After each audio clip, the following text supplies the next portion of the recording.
حضور علیہ السلام نے ارشاد فرمایا لا یحل للمرأة ان تصوم وزوجها شاہد الا باذنہ ولا تاذن فی بیتہ الا باذنہ۔ فرمایا عورت کو یہ حق نہیں پہنچتا کہ وہ روزے رکھے جبکہ خامد گھر میں ہو۔ نفلی روزہ رکھنا اگر عورت کو ہو تو وہ خامد سے پوچھ کے رکھے گی، خامد کی اجازت اور اذن کے بغیر عورت روزہ بھی نہیں رکھ سکتی، کیونکہ خامد کی رضا کا حاصل کرنا عورت کے لیے بہتر نفلی عبادت ہے۔ اس لیے اگر خامد راضی نہیں ہے تو روزہ نہ رکھے، راضی ہے تو رکھ لے۔ اور فرمایا حضور علیہ السلام نے دوسری بات یہ ہے کہ وہ اس کے گھر میں جس کو وہ ناپسند کرتا ہے اس کو آنے نہ دے، اذن نہ دے۔ اور ایک حدیث کے اندر یہ لفظ ہیں کہ حضور علیہ السلام نے ارشاد فرمایا کہ وہ خامند کے بستر کو روندنے نہ دے۔ یعنی خامند جس بستر پہ بیٹھتا ہے، سوتا ہے، آرام کرتا ہے، اس بستر پہ کسی کو نہ چڑھنے دے۔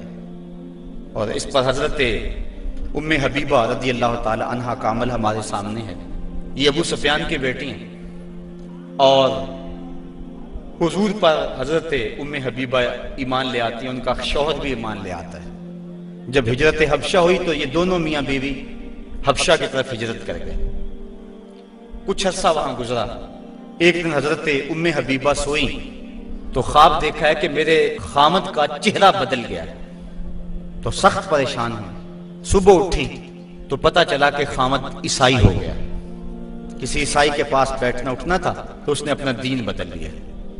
تو حضرت ام حبیبہ رضی اللہ تعالیٰ عنہ الگ ہو گئی۔ کچھ عرصے کے بعد خامد بھی فوت ہو گیا۔ اب وہاں پردیس میں سارے جہان کو چھوڑ کر وہاں گھر بس آیا تھا تو وہاں وہ تنہا ہو گئی، تو سخت پریشان تھی۔ آقا کریم علیہ السلام نے حبشہ کے حکمران نجاشی کے ذریعے حضرت ام حبیبہ رضی اللہ تعالی عنہ کو پیغام نکاح بھیجا۔ نجاشی نے ایک لونڈی بھیجی کہ جا کے ام حبیبہ کو کہو کہ اللہ کے نبی تم سے نکاح کرنا چاہتے ہیں۔ اب حضرت ام حبیبہ کی زبانی اگلی کہانی سنیے۔ کہتی ہے میں گھر میں بیٹھی ہوئی تھی کہ باہر دروازے پہ دستک ہوئی۔ میں نے دروازہ کھولا تو ایک خاتون کھڑی تھی، میں نے اس کو بٹھایا تو وہ کہنے لگی میں نجاشی کی سمت سے آئی ہوں، اللہ کے محبوب صلی اللہ علیہ وسلم نے تجھے نکاح کا پیغام بھیجا ہے۔ کہتی ہیں ایک لمحے کے لیے تو میں حیران ہوئی اور پھر میری خوشی کی انتہا نہ رہی، اور گھر کے اندر جو کچھ موجود تھا اس وقت میرے پاس، میں نے سب کچھ بطور انعام اس لونڈی کو دے دیا۔ میں نے کہا میرے مقدر کے حضور کے نکاح میں آؤں۔ پھر اللہ کے محبوب علیہ السلام نے ان سے نکاح کر لیا۔ وہ مدینہ تشریف لے آئیں۔ ابو سفیان ان کو ملنے کے لیے مدینہ پہنچے۔ حضور علیہ السلام کی چارپائی بچھی ہوئی تھی، تو یہ جا کے بیٹھنے لگے تو انہوں نے بستر لپیٹ لیا۔ تو ابو سفیان کہنے لگا رملہ تمہیں کیا ہو گیا؟ یہ بستر میرے قابل نہیں سمجھتی ہو یا مجھے بستر کے قابل نہیں سمجھتی ہو؟ تو حضرت ام حبیبہ کہنے لگی کہ یہ بستر اللہ کے رسول کا ہے اور میں نہیں پسند کرتی کہ اس کے اوپر کوئی مشرک بیٹھے۔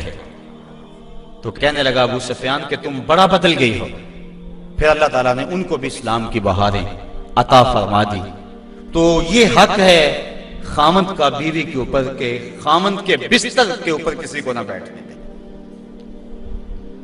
اللہ کے محبوب علیہ السلام نے فرمایا ایما امرأۃ ماتت وزوجها عنها راض دخلت الجنہ، وہ عورت جو اس حال میں مری کہ اس کا خامند اس پہ راضی تھا، فرمایا وہ عورت سیدھی جنت میں جائے گی۔ اور ایک روایت میں ایسا ہے کہ 4 شخص ایسے ہیں کہ جن کو جنت میں جانے میں کوئی رکاوٹ نہیں ہوگی۔ ان میں سے ایک وہ شخص جس نے اپنے والدین کی خدمت کی اور والدین اس پہ راضی ہوئے۔ دوسرا وہ شخص جس کے بال بچے زیادہ تھے، ذرائع آمدنی تھوڑے تھے، لیکن اس نے بچوں کے پیٹ میں حرام کا ایک لقمہ بھی نہیں جانے دیا۔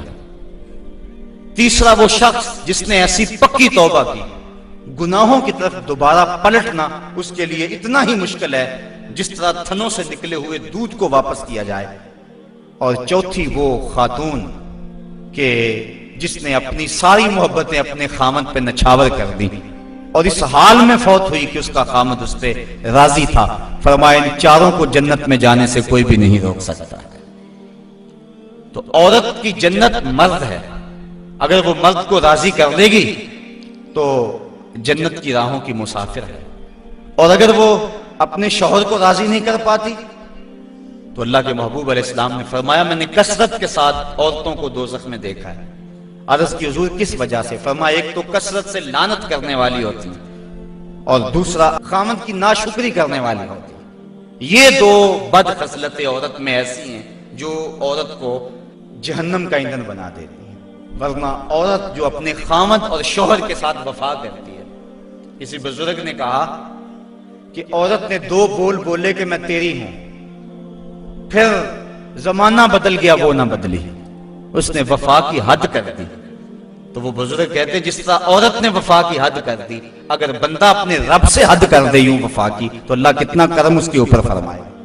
اب عورت دکھ بھی سہتی ہے، تکلیفیں بھی سہتی ہے، لیکن اپنے اس قول سے نہیں پھرتی، بدلتی نہیں ہے۔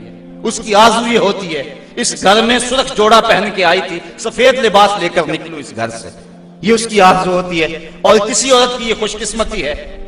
تو عورت اگر اپنے خامند کو راضی رکھتی ہے تو وہ جنت کی مسافرہ ہے، لیکن اگر اپنے خامند کو ناراض کر دیتی ہے تو وہ جنت کی خوشبو بھی نہیں پائے گی۔ اس حال میں مرے کہ اس کا شوہر اس سے راضی ہو جائے۔